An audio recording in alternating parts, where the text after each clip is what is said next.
न्यस्तैकाङ्घ्रिं सरोजे शशिशकलधरां वल्लकीं वन्वादयन्तीं कह्लाराबद्धमालां नियमितविलसच्चोलिकां रक्तवस्त्रां मातङ्गीं शङ्खपात्रां मधुरमधुमदां चित्रकोद्भाषीभालाम्।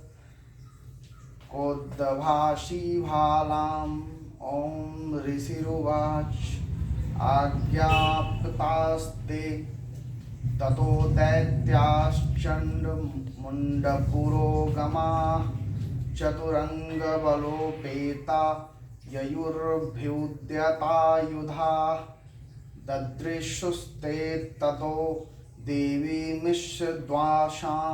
व्यवस्थितां सिंहस्योपरि शैलेन्द्रशृङ्गे महति कांचने। मैं मातंगी देवी का ध्यान करता हूँ। वे रत्नमय सिंहासन पर बैठकर पढ़ते हुए तोते का मधुर शब्द सुन रही है। उनके शरीर का वर्ण श्याम है। वे अपना एक पैर कमल पर रखे हुए हैं और मस्तक पर अर्धचंद्र धारण करती हैं तथा कहलार पुष्पों की माला धारण किए वीणा बजाती है। उनके अंग में कसी हुई चोली शोभा पा रही है। वे लाल रंग की साड़ी पहने हाथ में शंखमय पात्र लिए हुए हैं।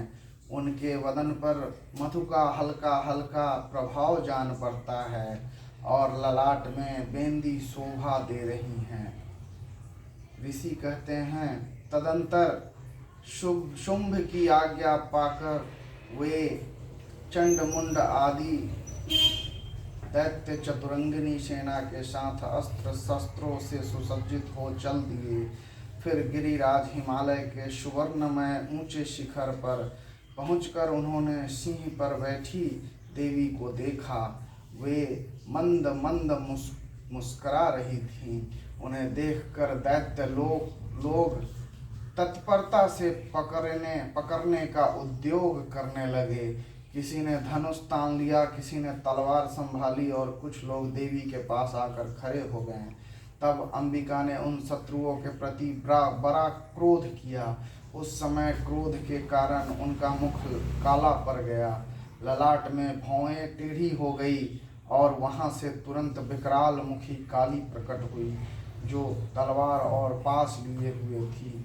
वे विचित्र खड़वांग धारण किए और चीते की चर्मकी साड़ी पहने नर मुंडों की माला से विभूषित थी।